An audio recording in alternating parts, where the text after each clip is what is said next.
बिस्मिल्लाहिर्रहमानिर्रहीम। अस्सलाम वालेकुम स्टूडेंट्स। आज मैं आपके साथ MCQs सॉल्व करने जा रही हूँ 2014 का। जी, मैं इससे पहले 2 वीडियोस अपलोड कर चुकी हूँ। पिछली वीडियो में, सबसे पहली वीडियो में MCQs ऑब्जेक्टिव पेपर सॉल्व किए थे गुजरांवाला बोर्ड के 2019, 18 एंड 17। ठीक है। फिर दूसरी एक रीसेंट वीडियो कल अपलोड की है, उसमें 16 और 15 2016 एंड 2015 के MCQ सॉल्व किए गए हैं। और अभी इस वीडियो में उससे भी पीछे 14 एंड 13 के मैं सॉल्व करूँगी। और ये सॉल्व अभी मैं आपके सामने करूँगी और आपको फील होगा कि काफ़ी सारी चीज़ें ये सारी तो वही रिपीट हो रही हैं जो पिछले पेपर्स में डिस्कस हो चुकी हैं। तकरीबन आधा पेपर वही है, यानी कि आप एक बार ये सारे कर लें तो आपका इंशाल्लाह अभी आज का पेपर भी वही इन्हीं से आ जाएगा। जी, अब इसको अच्छी तरह से देखें। इसमें क्या है, पहला इसका MCQs है, in a standardised normal distribution variances. अब आपको पता है ना कि नॉर्मल डिस्ट्रीब्यूशन, जो सिंपल नॉर्मल डिस्ट्रीब्यूशन होता है, 10th चैप्टर का ये क्वेश्चन है, वो म्यू और सिग्मा स्क्वायर होता है। Mean mu and variance sigma square. तो स्टैंडर्डाइज्ड में आपको पता है मीन 0 होता है, वेरिएंस 1 होता है, यानी कि 0 1। स्टैंडर्ड नॉर्मल में 0 1 का होता है, तो 0 मीन और वेरिएंस 1। तो इसमें ए ऑप्शन 1 आ जाएगी कि स्टैंडर्डाइज्ड नॉर्मल डिस्ट्रीब्यूशन में वेरिएंस 1 के बराबर है। सेकंड है, the coefficient of skewness of a normal distribution is, जी, coefficient of skewness of normal distribution ये क्या होगी, ये 0 के बराबर होगी, क्योंकि नॉर्मल डिस्ट्रीब्यूशन में आपको पता है कि नॉर्मल डिस्ट्रीब्यूशन सिमेट्री होती है, उसमें स्क्यूनेस 0 होती है। The coefficient of skewness of a normal distribution is 0, A option. Third है, in a normal distribution the values of beta 1 and beta 2 are respectively. Normal distribution में आपको पता है बीटा 1 0 होता है और बीटा 2 3 होता है, यानी कि ए ऑप्शन 3 में ए ऑप्शन आ जाएगी, बीटा 1 0 एंड बीटा 2 3। 4 है, the standard error of mean for sigma square is equal to 16 and N is equal to 4। अब स्टैंडर्ड एरर का मतलब है सिग्मा एक्स बार। तो सिग्मा एक्स बार का क्या फार्मूला होता है, sigma x bar is equal to sigma over under root N.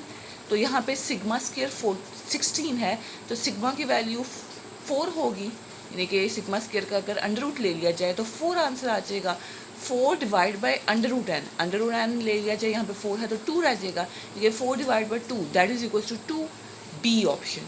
4 में बी ऑप्शन आ गई कि स्टैंडर्ड एरर ऑफ मीन यानी कि sigma x bar is equal to sigma over under root N, यानी कि 4 over 2 that is equal to 2। ये आपके पास 4 का आ गया। और ये क्वेश्चन भी पहले रिपीट हो चुका है। अगर मैं 3 का जिक्र करूँ, 3 का वाला भी पहले रिपीट हो चुका है। 2 वाला आई थिंक नहीं हुआ, या इसी सेंस में कोई और हुआ था, और 1 वाला हो चुका है रिपीट। जी, अभी सारे रिपीट हो रहे हैं। और 5 में क्या है, the random digit from 0 to 9 are called. 0 से 9 तक ये पहले नहीं आया क्वेश्चन कि 0 से 9 तक जो रैंडम डिजिट्स होते हैं उनको हम, वो क्या होते हैं, वो ट्रिपल डिजिट होते हैं, सिंगल डिजिट कि डबल डिजिट, वो सिंगल डिजिट होते हैं। छठा है, the value calculated from sample is called, जी, सैम्पल से जो हम वैल्यू निकालते हैं उसको हम क्या कहते हैं, उसको हम स्टैटिस्टिक कहते हैं। ये भी पहले रिपीट हो चुका है कि पॉपुलेशन का जो रिजल्ट होता है उसको पैरामीटर कहते हैं और सैम्पल के रिजल्ट को स्टैटिस्टिक, बी ऑप्शन। 6 में बी ऑप्शन आ जाएगा। 7 है, फॉर अनबायस्डनेस, अनबायस्डनेस के लिए तो ये भी रिपीट हो चुका है। फॉर अनबायस्डनेस आपको पता है expected value of x bar is equals to mu होता है, यानी कि सी ऑप्शन। 7 में सी ऑप्शन आ जाएगी, expected value of x bar is equals to mu. 8 है, the hypothesis which is to be tested for possible rejection is called null hypothesis, C option. जी, आपको ये बात पता है ना कि आपने 13 चैप्टर तो नहीं सच किया, लेकिन जो उसमें नल हाइपोथेसिस होता है, H नॉट जिसको कहते हैं, H नॉट हम हमेशा लेते ही फॉर पॉसिबल रिजेक्शन है। हम चाहते हैं कि ये रिजेक्ट हो जाए H नॉट, और फिर उसका ऑल्टरनेट एक्सेप्ट हो जाए, तो इसमें सी ऑप्शन है कि हम किसके बारे में चाहते हैं कि वो रिजेक्ट हो जाए, कौन सा hypothesis, null hypothesis which is to be tested for possible rejection is called null hypothesis. C option 8 में 9 है the probability of type 2 error is, type 2 error की प्रोबेबिलिटी बीटा होती है, यानी कि बी ऑप्शन। आपको पता है ना टाइप 1 एरर की प्रोबेबिलिटी को हम अल्फ़ा कहते हैं और टाइप 2 एरर की प्रोबेबिलिटी को हम बीटा कहेंगे, बी ऑप्शन 9 में। 10 है if y is equal to a plus b x which one is always true. जी, इस इक्वेशन के लिए y is equal to a plus b x कौन सी ट्रू है? आई थिंक आप क्या लग रही है, मुझे तो सी ऑप्शन लग रही है, summation y minus y hat is equal to 0। ऐसा ही है ना कि आप एक लाइन निकाल लेते हैं, फिर उसकी एक्सपेक्टेड वैल्यूज़ निकालते हैं, फिर दोनों को माइनस करते हैं, यानी कि y माइनस वाई हैट करते हैं और उसका समीशन करते हैं तो वो 0 के बराबर होता है। और ये भी रिपीट हो चुका है, ये पहले भी आ चुका है। 11 है in estimated regression line y hat is equal to a plus b x. इसमें b क्या है? a तो आपको पता है, a इंटरसेप्ट को कहते हैं, b क्या है? b को स्लोप कहते हैं। ए ऑप्शन 11 में ए ऑप्शन है स्लोप, बी स्लोप को कहते हैं। The value of R square, और ये भी पहले इंटरसेप्ट के बारे में शायद पूछा जा चुका है या स्लोप के बारे में, ये भी रिपीट है। 12 है the value of R square for particular situation is 0.49। अब देखिए 5 साल के कर लिए गए हैं, उससे पीछे आ रहे हैं तो वो चीज़ें रिपीट हो रही हैं सारी, तो इसलिए आई होप आपकी एमसीक्यूज़ की अच्छी तैयारी हो जाएगी। ये सब वीडियोज़ अगर आपने तीनों देख ली हैं। The value of R square for a particular situation is 0.49।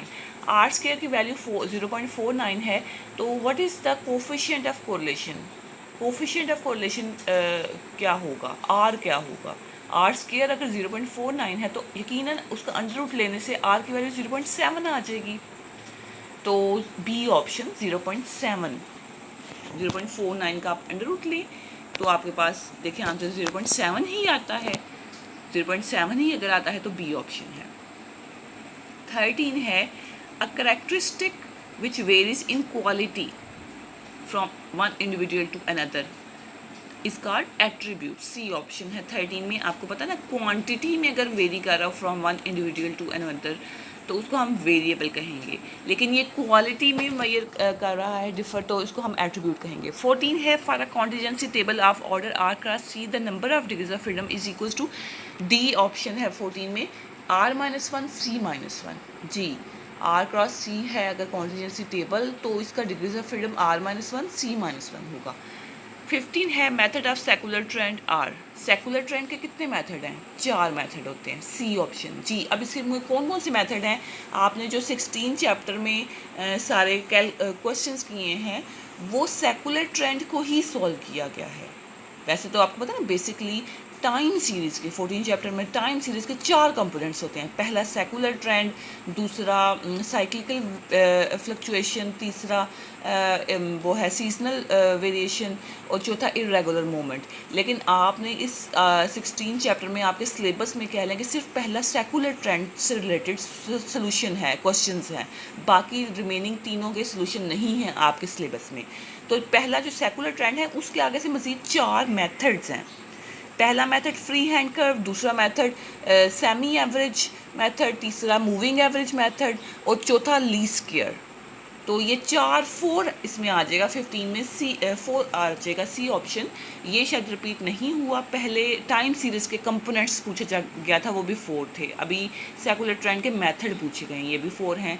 16 है the difference between the actual value and trend value is called. जी, एक्चुअल वैल्यू और ट्रेंड वैल्यू के दरमियान एक्चुअल वैल्यू तो आपको पता है वाई होती है और ट्रेंड वैल्यू आपको पता है वाई हैट होती है। वाई हैट की वैल्यू को ट्रेंड वैल्यू कहते हैं इक्वेशन जब होती है तो। दोनों के डिफरेंस को हम क्या कहेंगे?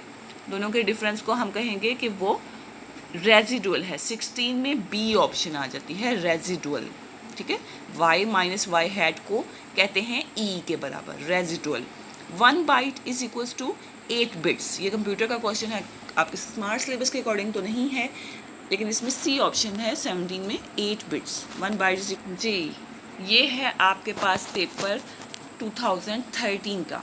अभी 14 का डिस्कस हुआ है और अब 2013 का पहला पार्ट है। इसमें the term regression was used by Galton, C option इसमें आ जाएगी। रिग्रेशन जो 14 चैप्टर में हम रिग्रेशन पढ़ रहे हैं वो गैलेटन है। अब ये जो पेयरसन है, स्पेसमैन है, ये पेयरसन रैंक कोरिलेशन होता है, आपको पता है ना, स्पेसमैन रैंक कोरिलेशन होता है। और पेयरसन का भी कोई आई थिंक फार्मूला, पेयरसन का कोरिलेशन कोफिशिएंट होता है, पेयरसन कोरिलेशन कोफिशिएंट होता है, और स्पेसमैन रैंक कोरिलेशन होता है। डी जो है वो रैंक कोरिलेशन के लिए होता है, और Pearson I think simple correlation coefficient के लिए। गैलेटन जो है वो रिग्रेशन के लिए यूज़ हो रहा है। और न्यूटन, मुझे जहन में नहीं आ रहा कि न्यूटन किसके लिए है, ये भी किसी स्टैट्स में किसी टर्म के लिए साइंटिस्ट का नाम है। रिग्रेशन के लिए आपने गैलेटन, सी ऑप्शन यूज़ करना है। सेकेंड है a numerical characteristic calculated from sample इस कार्ड। ये भी देखिए रिपीट हो रहा है, पिछले भी पेपर में आया है कि न्यूमेरिकल कैरेक्टरिस्टिक जो कि हम सैम्पल से निकालें उसको हम स्टैटिस्टिक कहते हैं। आपको पता है ना, पॉपुलेशन से रिलेटेड पैरामीटर होता है और सैम्पल से रिलेटेड स्टैटिस्टिक। तीसरा है in a standardise normal distribution variances. ये भी पिछले में रिपीट हुआ था कि आपको बताया था कि नॉर्मल डिस्ट्रीब्यूशन में तो म्यू एंड सिग्मा स्क्वायर होते हैं, लेकिन स्टैंडर्ड नॉर्मल डिस्ट्रीब्यूशन में मीन 0 एंड वेरिएंस 1, यानी कि 3 में ए ऑप्शन है।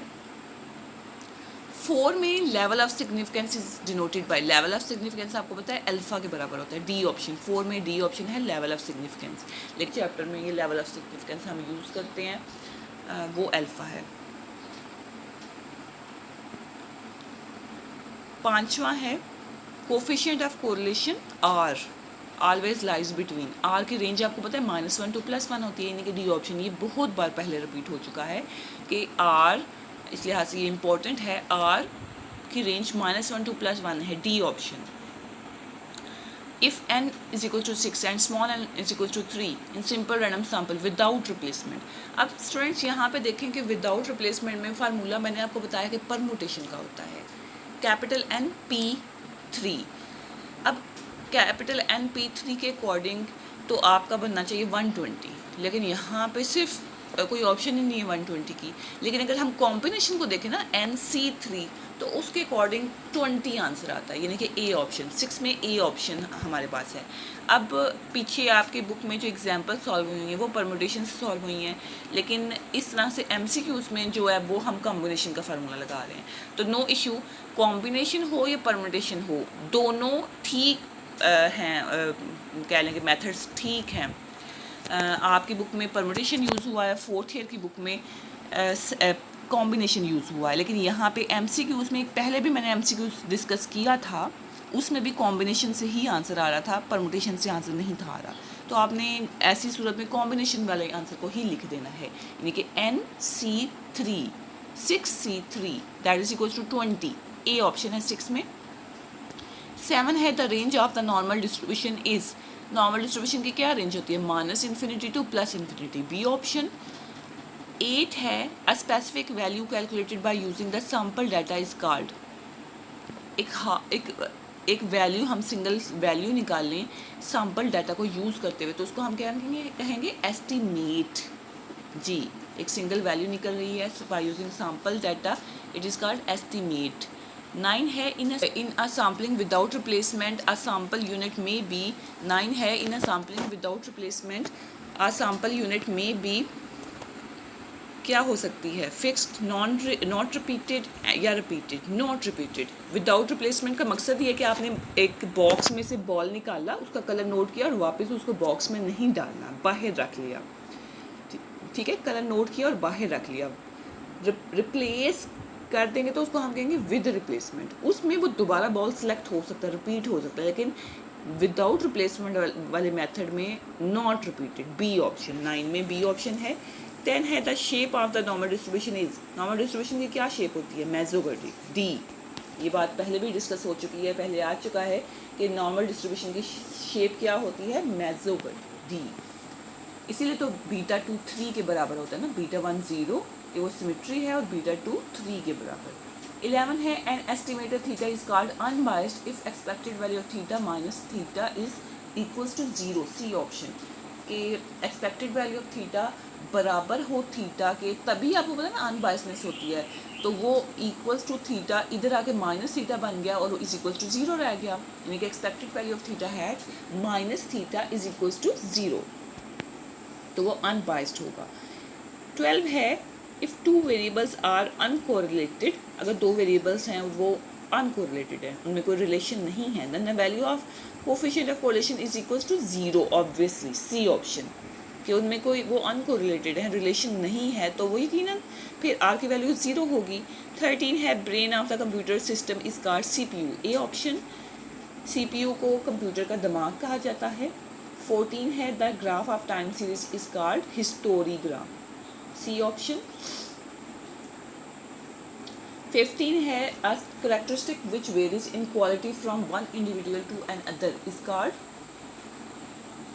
क्वालिटी में कर है ना तो वो एट्रीब्यूट होगा, ये भी पहले रिपीट हुआ है कि क्वालिटी में एक से दूसरे में चेंज हो रहा है तो उसको हम एट्रीब्यूट कहेंगे, क्वांटिटी होता तो उसको हमने वेरिएबल कहना था। फिलहाल 15 में ए ऑप्शन है।